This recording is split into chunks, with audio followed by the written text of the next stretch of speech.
জুরেজ আবদুল্লাহ গুলজার সিলেটের হাওয়াপাড়ার একটি সম্ভ্রান্ত পরিবারের সন্তান এবং সিলেটের একজন স্থায়ী বাসিন্দা। তার পিতা মৃত এবি গুলজার। রাজনৈতিক জীবন। স্কুল জীবন থেকেই তিনি শহীদ রাষ্ট্রপতি জিয়াউর রহমানের আদর্শ বুকে ধারণ করে ছাত্রদলের রাজনীতিতে সক্রিয় হন। যদিও তিনি কখনো কোনো কমিটির পদে ছিলেন না, তবে মিছিল, সমাবেশ ও দলের সব কার্যক্রমে তার সক্রিয় অংশগ্রহণ ছিল। পরবর্তীতে তিনি সিলেট মহানগর স্বেচ্ছাসেবক দলের যুগ্ম আহ্বায়ক হিসেবে দায়িত্ব পালন করেন। তার দীর্ঘ রাজনৈতিক জীবনে তিনি কখনো রাজনীতিকে ব্যক্তিগত সুবিধার জন্য ব্যবহার করেননি। সিলেট শহর জুড়ে তাদের এবং তাদের আত্মীয়দের বিশাল ব্যবসায়িক প্রভাব থাকা সত্ত্বেও জুরেজ আবদুল্লাহ গুলজার একজন সাদা মাটা ও নিবেদিত প্রাণ বিএনপি কর্মী হিসেবে কাজ করে যাচ্ছেন। তিনি চাঁদাবাজি বা দখলবাজির মতো নেতিবাচক কর্মকাণ্ড থেকে দূরে থাকেন। বিগত ফ্যাসিস্ট সরকারের আমলে তিনি কারাবরণ করেছেন এবং মামলার শিকার হয়েছেন। তবে জেল থেকে বেরিয়ে এসেও তিনি দলের জন্য কাজ করে চলেছেন। সামাজিক অবদান। সিলেট বিভাগে যখন অ্যাসিড সন্ত্রাস বৃদ্ধি পেয়েছিল, তখন জুরেজ আবদুল্লাহ গুলজার কয়েকজন তরুণকে নিয়ে অ্যাসিড সন্ত্রাস নির্মূল কমিটি সিলেট গঠন করেন। এই কমিটি নিজেদের অর্থায়নে সামাজিক আন্দোলন পরিচালনা করে অ্যাসিড সন্ত্রাস নির্মূলে গুরুত্বপূর্ণ ভূমিকা রাখে। জুরেজ আবদুল্লাহ গুলজারের মুখ থেকে তার এসব বিষয়ে দেখেন, প্রথমে শ্রদ্ধা জানাচ্ছি শহীদ রাষ্ট্রপতি জিয়াউর রহমান সাহেব, আল্লাহ তাআলা জান্নাতুল ফেরদৌস নসিব করুক। দেশের কল্যাণের জন্য যে কাজ করে গিয়েছেন, মানুষ ভোলার মতন না। দ্বিতীয় বেগম খালেদা জিয়াকে শ্রদ্ধার সঙ্গে স্মরণ করি। আল্লাহ তাআলা খালেদা জিয়াকে দেশের উন্নয়নের যে অবদান রেখেছেন, আল্লাহ তাআলা হায়াতে তৈয়বা দান করুক, সুস্থতা দান করুক। সাথে বিএনপির চেয়ারম্যান তারেক জিয়াউর রহমান সাহেবের সুযোগ্য সন্তান, সেম টু সেম এত জনগণের জন্য, দেশের জন্য কাজ করার জন্য বিভিন্নভাবে দেশকে আরও এগিয়ে নেওয়া যায় কাজ করে যাচ্ছেন। এই জন্যে আমি আল্লাহ তাআলা হায়াতে তৈয়বা দান করুক, সুস্থতা দান করুক।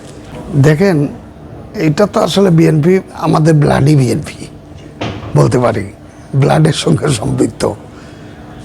হ্যাঁ, বিএনপিকে এত ভালোবাসি কারণ জিয়াউর রহমান সাহেব যে কাজ করে গিয়েছেন বিভিন্ন খাল খননের কর্মসূচির থেকে, এই জন্য শ্রদ্ধার সঙ্গে বারবার স্মরণ করতে হচ্ছে আমাদের। আমি জিয়াউর রহমান সাহেবের রাজনীতি দেখেই উদ্বুদ্ধ হয়ে, বুঝ হওয়ার পর থেকে, যে সময় বুঝ হয় না মানুষের, ওই পর থেকে বিএনপির প্রতি একটা দুর্বল না। বিএনপি একটা দেশের জনগণের সংগঠন, দেশের জনগণের সংগঠন বললেই চলে। যেমন বঙ্গোপসাগর যেভাবে বিশাল আকৃতির, বিএনপি সেভাবে বিশাল আকৃতির দল, তার সঙ্গে কোনো দলের তুলনাই হয় না।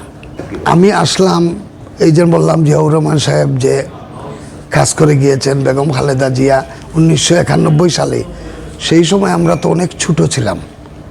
নির্বাচন আসলো, সিলেট 1 আসন থেকে শ্রদ্ধার সঙ্গে স্মরণ করি, মালিক সাহেব 1 আসন থেকে দাঁড়াইছিলেন, বিপুল ভোটে নির্বাচিত হয়েছিলেন। কারণ কি? একমাত্র বিএনপির জন্য, জিয়াউর রহমানের সংগঠনের জন্য, বেগম খালেদা জিয়ার জন্য। এরপরে আমরা তো অনেক ছোট ছিলাম, তো মালিক সাহেবের এক ভাই বন্দরবাজার বিশিষ্ট ব্যবসায়ী, ওনার সঙ্গে সম্পর্ক ছিল। তো এই সময় তো জনগণের দল বিএনপি, আমরাও সাধারণ জনগণ, আমরা কোনো পদবীর না, পদবীর পাগলও না, পদবীর জন্য রিকোয়েস্ট, পদবীর জন্য মানে বারবার দৌড়ঝাঁপ, ওগুলো তো আমরা করি না, এরকম কোনো প্রমাণও নাই। তো মালিক সাহেবের ভাই যিনি আজাদ ভাই, ওনাকে আল্লাহ ব্যস্ত নসিব করুক, আল্লাহ তাআলা জান্নাতুল ফেরদৌস নসিব করুক। উনি খুব সহযোগিতা করেছেন বিভিন্ন সময়, পোস্টার আনার জন্য, লিফলেট বিতরণ করার জন্য। আমরা অনেক ছোটো ছিলাম, ওই সময় বুটও ছিল না আমাদের।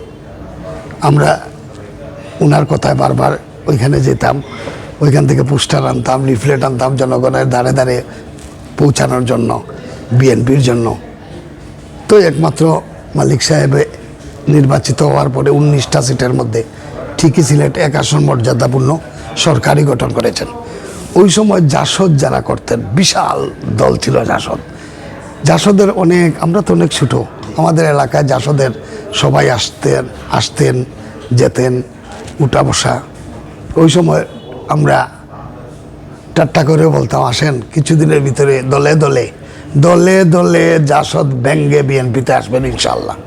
আমাদেরকে তারা হয় কি কো না কো, কি বলো না বলো, কি এটা কখনো বলে ইনশাল্লাহ কিছুদিনের ভিতরে সরকার গঠন তো বিএনপি করবে, জনগণের দল, এটা তো কোনো কথা নাই। ঠিকই দেখা যায় জাসদ ভাঙ্গা চুর মার হয়ে বিএনপিতে আসছে। কিন্তু আমরা তো ওই সময় বুটও ছিল না, ছোটো ছিলাম। যেমন এইডেড স্কুল সেন্টার আমার বা কিশোরীমন স্কুল সেন্টার, ওইখানে আমরা কাজ করতাম। আমাদেরকে সহযোগিতা করেছেন, শ্রদ্ধার সঙ্গে স্মরণ করি, অ্যাডভোকেট ফারুক সাহেব ইন্তেকাল করেছেন, আল্লাহ জান্নাতুল ফেরদৌস নসিব করুক। আরেকজন ছিলেন অ্যাডভোকেট আসার সাহেব, এখনও জীবিত। উনার অনেক জিনিস জানা। নির্বাচনের সময়, জাতীয় সংসদ নির্বাচনের সময় সেন্টারের কিভাবে চলবে, কিভাবে আমাদের এলাকার যে অফিস ছিল বিএনপির নির্বাচনী অফিস, এইটা কিভাবে চালানো হবে, কিভাবে জনগণ প্রতিদিন আসবে, প্রতিটা দিন ওনারা কিন্তু সহযোগিতা করে যেত। আমরা তো ওই সময় ছাত্র, কোনো টাকা পয়সাও ছিল না, ওনারা একটু সহযোগিতা করতেন বিএনপির জন্য, দলের জন্য। আর আমরা একটা বুদ্ধিমানের একটা কাজ করেছি। ওই সময় খালেদা জিয়ার একটা স্টিকার ছিল ওইখানে, জিয়াউর রহমান সাহেবের ধানের ছড়া, ওইগুলো সিলেটে কিন্তু কম পাওয়া যেত। তা আমার চাস্তো বাইরে দিই প্রায় 150-200 পিস ওই ঢাকার থেকে নিয়ে আসলাম। আসার পরে বিএনপি তো মানুষের সংগঠন, ওই সময় ওইখান থেকে ওনারা 200 টাকা করে পার পিস নিয়েছিল। ওই যে টাকাটা আসলো ওইটা কিন্তু পড়েছে 50 টাকা করে, ওই সময় 150 টাকা করে আসলো। আসার পরে ওই যে সেন্টারের আমরা তো গণমানুষের সংগঠন, আমরা কিভাবে চালাবো, সেন্টারের একটা নির্বাচনের দিন একটা খরচ থাকে, ভোটারদেরকে যাতায়াতের যে যানবাহন থাকে, ওইগুলো দিয়ে আমরা কিন্তু ওই সময় চালাইছি। এটা তো আল্লাহ দেখেছেন, দুইজন ফেরেশতা লিপিবদ্ধ করে কে কতটুকু দলের জন্য করেছেন। আমরা তো কখনো পদবীর জন্য করি নাই, আমরা রিজার্ভ ফোর্সের সদস্য মনে করেন। নির্বাচনের সময় আমাদের প্রয়োজন, আমাদের মতন শত হাজারে হাজারে কর্মীরা আছে, পদবীর জন্য বলবে না, দৌড়ঝাঁপ দেবে না। নির্বাচনের সময় ওনাদের কিন্তু প্রয়োজন একমাত্র। স্বেচ্ছাসেবক দল মহানগর কমিটির আপনার যুগ্ম আহ্বায়ক ছিলাম। এবং এই সম্বন্ধে যদি একটু বলতেন। না, আমরা তো মনে করেন স্বেচ্ছাসেবক দল যে সময় আহ্বায়ক কমিটি ছিল 3-4-5-6 বছর হবে, 2002 বা 2003 থেকে মহানগরের। তো আব্দুল সত্তার মামুন সাহেব উনি ছিলেন আহ্বায়ক, আমি ছিলাম যুগ্ম আহ্বায়ক, আরও ছিলেন। তো আমরা তো প্রতিটা সময় সামাজিক কর্মকাণ্ডে কিন্তু ব্যস্ত ছিলাম, আমাদের সংগঠনকে নিয়ে কিভাবে শীত আসলে বিতরণ করা যায় ছিন্নমূল মানুষের মধ্যে। এরপরে ব্লাড গ্রুপিং কিভাবে করা যায়, কোন পর্যায়ে মানুষ বিপদে পড়লে যাতে সাহায্য সহযোগিতা, সামাজিক যেতটুকু সংগঠনের কর্মকাণ্ড আমরা স্বেচ্ছাসেবক দল দিয়া কিন্তু এটা করেছি। তো অনেক প্রমাণ আছে। হ্যাঁ, অনেক। এটা তো আমরা করেছিলাম ওই সময় প্রচণ্ড ঠান্ডা, খুব ঠান্ডা। তো ওইখানে প্রায় 300-400 লোকরে আমরা কিন্তু ওইখানে দিয়েছিলাম শীতবস্ত্র। খুব খুশি হয়েছে মানুষ, মানে স্বেচ্ছাসেবক দল বিএনপির একটা সহযোগী সংগঠন এভাবে হাত বাড়িয়েছে, খুব গরিবরা খুবই খুশি হয়েছে। শুধু এইটা না, শীতবস্ত্র বিতরণ তো করেছি, বৃক্ষরোপণ কর্মসূচি প্রত্যেক বছর করেছি। এরপরে ব্লাড গ্রুপিং, ব্লাড ডোনেশন যাদের লাগে, আমরা যতটুকু সমাজের মানুষের কল্যাণের জন্য যে উপকার ওগুলো করেছি আমরা। বিগত স্বৈরাচার সরকারের আমলে আপনি অনেকবার অনেক মামলার আসামি হয়েছে, জেল খেটেছেন। সেই জেল খাটা নিয়ে যদি একটু বলতেন। আমি দেখেন সিলেট সিটি কর্পোরেশনের নির্বাচন আসলো 2018 সালে। ওই সময় বিএনপির পক্ষ থেকে যে ক্যান্ডিডেট আরিফুল হক চৌধুরী সাহেবকে দেওয়া হয়েছিল, তো আমি মিডিয়ার একটু ওনার দায়িত্বটা পালন করেছিলাম, সবার একটু সহযোগিতা নিয়ে। সবাই মিডিয়া যাতে একটু ইনফরমেশন পান। উনি বিভিন্ন সংযোগ কেন্দ্র থেকে অনেক নেতারা আসবে, কোথায় যাবে না আসবে, একটু সহযোগিতা যতটুকু করেছি। ওই সময় ফেসিসের পক্ষ থেকে আমাকেই চয়েস করে নিয়েছিল জেলে অন্যায়ভাবে, একবারে আমি কিচ্ছু জানিও না, কি বোমা মামলার একটা মামলায় আমাকে গ্রেফতার করেছিল। তো কয়েকদিন জেলও কেটেছে, ঠিক নির্বাচনের 11-12 দিন আগে আমাকে।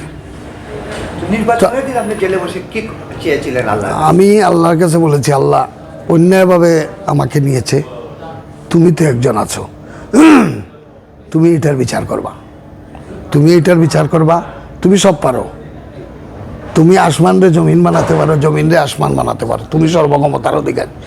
তইলে ফেসিসরা এত অন্যায় অবিচার জুলুম করতেছে, তুমি ওরা যা করতেছে ব্যালট বাক্স ছিনতাই থেকে ধরে তুমি সব উল্টাইয়া পাল্টাইতে পারো, এটা মিনিট লাগবে না, এটা দেখাইয়া দাও। আমরা যাতে জেল থেকে বাইর হই, নির্বাচিত খবর পেয়ে বাইর হই, ঠিকই আল্লাহ তাআলা আমাদের, হয়তো জানি না কার দোয়া কবুল করেছেন, আমরা তো এটা আল্লাহর কাছে বলেছি, আল্লাহ কবুল করেছেন।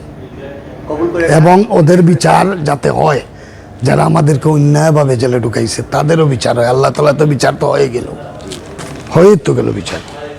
তখন কি আরো বিচার।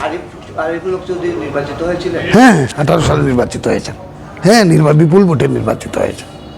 এত চিন্তাই করার পরে সেন্টারগুলো সব সেন্টার দখল, এরপরেও আল্লাহ তাআলা, ওই যে আল্লাহ বিশ্বাস করেছে, আল্লাহ সব কিছু পারে, আল্লাহ সব কিছু পারে, কিন্তু আল্লাহ তাআলা হুকুমে জনগণ দেখাইয়া দিছে কিভাবে করা যায়, কিভাবে হয়, চুরি নির্বাচিত করলে কিভাবে এটাকে প্রতিরোধ করা যায়, জনগণ তো এটা প্রমাণ করে দিয়েছে। এই দেশে আর 2 নম্বর নির্বাচন করে কোনো লাভ নাই। আরিফ ভাই জেল থেকে ফাঁস করার পর আপনি কয়দিন পরে জেল থেকে বের হয়েছেন? আরিফ ভাই কি আপনি নির্বাচিত, দেখতে গিয়েছিলেন? হ্যাঁ, আরিফ ভাই নির্বাচিত হওয়ার পরে 3 দিনের দিন বাইর হয়েছে। হ্যাঁ, উনি তো অবশ্যই গিয়েছিলেন, লকাফেও গিয়েছিলেন, যেদিন আমার জামিন হয় এদিনও গিয়েছিলেন, জেলেও গিয়েছিলেন, এত ব্যস্ততার মধ্যে জেলে গিয়েছিলেন, 1 বার না 2 বার গিয়েছিলেন দেখার জন্য। শুধু আমি না, অন্য কর্মীদেরকে অন্যায়ভাবে কিন্তু অ্যারেস্ট করা হয়েছে, অনেক সিনিয়র নেতাদেরকে, রাজ্জাক ভাইয়ের মতো মানুষকে অন্যায়ভাবে অ্যারেস্ট করা হয়েছে, আরও কর্মী, রাজ্জাক ভাইয়ের ছেলে অন্যায়ভাবে অ্যারেস্ট করা হয়েছে। তো ওদের তো কোনো দোষ ছিল না। হ্যাঁ, আমি যদি অন্যায় করতাম তাহলে তো ঠিক আছে, আমার জন্য জেল ঠিক, আমি তো কোনো অন্যায় করি নাই। আমরা খামোখা মামলা দিয়া বোমা হয়, জীবনে বোমার কিচ্ছু চিনি না। দেখেন তো, ওই যে অন্যায় করেছে, ওই দেখেন না বিচার 17 বছর পরে হইল, আল্লাহ তাআলা কিন্তু তো বিচার হয়ে গেছে। জনগণ কিন্তু জুলাই আগস্টে বিচার হয়ে গেছে, ছাত্র জনতা বিএনপির সর্বাত্মক সহযোগিতায় বিভিন্নভাবে তো সহযোগিতা করেছে বিএনপি সারা দেশে, গ্রামে গঞ্জে। এক কথা তো বলছি, বিএনপি তো একটা আপনার বঙ্গোপসাগরের মতন দল, ঘরে ঘরে বিএনপি, ঘরে ঘরে ভোট। তো ওরাও তো ঘুরে ফিরে তো বিএনপির ভোটার, সবাই তো রাস্তায় বাইর হয়েছে, পুরুষ মহিলা সব, মসজিদের ইমাম থেকে মুয়াজ্জিন পর্যন্ত কেউ বাদ পড়ে নাই। এই আন্দোলনে সর্বাত্মক যে যার পেরেছে সর্বাত্মক সহযোগ, মানুষের দেওয়ালে পিঠ টেকে গিয়েছিল, মানুষ কোথায় যাবে, এই জন্য তো এটার জবাব হয়ে গেছে। আচ্ছা, আমরা দেখেছি মেয়র আরিফুল হক চৌধুরী একজন প্রিয়ভাজন, তারপরেও আপনি নিজের টাকায় কেন রাজনীতি করেন? এইটা দেখেন একটা নেশা আসলে। শুনেন, আমি যদি খারাপ কিছু করি, প্রথমত আমাকে গালি দিবে, দ্বিতীয় হলো বুটের সময়, নির্বাচনের সময় বুট মানুষ সাথে সাথে কিন্তু মুখটা ফেরাইয়া দেবে, বলবে আসছে আমাদেরকে ডিস্টার্ব করেছে আর এই দল থেকে আসছে। এইসব লোক তো আমরা না, আমরা চাই দলের সুনাম সুন্দর থাকুক, মানুষ যেভাবে ভালোবাসে বিএনপিকে এভাবে ভালোবাসে যাও, কোনো মানে ডিসক্রেডিট হোক, এটা কখনো আমাদের চোখের সামনে এটা কখনো দেখব না। আচ্ছা, অ্যাসিড সন্ত্রাস নিয়ে আপনি 1 মিনিটে আপনার অ্যাসিড সন্ত্রাস নির্মূল কমিটি একটা সামাজিক সংগঠন, বৃহত্তর সিলেটে প্রচুর অ্যাসিড সন্ত্রাস, বিভিন্ন মেয়েরা অ্যাসিড নিক্ষেপ হইতো, আমরা দেখি দিন দিন বৃদ্ধি পাচ্ছে। এই জন্য কিছু তরুণ নিয়ে আমরা সামাজিক সংগঠন একটা সংগঠন করেছি 2002 সালে। এই 2002 সাল থেকে এখন চলতেছে 2025 সাল, এখন পর্যন্ত এই সংগঠনের সঙ্গে রিলেটেড আছে। বৃহত্তর সিলেটে অ্যাসিড সন্ত্রাস ইনশাল্লাহ অনেক অনেক নির্মূল হয়েছে। আমরা সামাজিকভাবে বিভিন্নভাবে বিভিন্ন আলোচনা, সিম্পোজিয়াম, বিভিন্ন প্রোগ্রাম করেছি। যারা অ্যাসিড নিক্ষেপ হইতো গ্রামগঞ্জ থেকে, খুব দরিদ্র লোক, আমাদের পকেটের টাকা দিয়ে আমরা অ্যাম্বুলেন্স আনাইয়া তার চিকিৎসার জন্য ঢাকায় প্রেরণ করা, তাকে সর্বাত্মক সহযোগিতা করা, আমরা এগুলো করেছি। এখন এই সংগঠন আছে, আমি সেক্রেটারি বৃহত্তর সিলেটের অ্যাসিড। সর্বশেষ আপনারা পেস্ট্রি সরকারকে হটিয়েছেন, এখন নির্বাচন চান কি চান? নির্বাচন তো অবশ্যই অবশ্যই নির্বাচন চাই। কি কোন নির্বাচন হয়ে গেলে তো মনে করেন একটা সেট আপে পড়ে গেল, একটু সুন্দর। হ্যাঁ, বর্তমান সরকার কাজ করে যাচ্ছেন নির্বাচনের জন্য।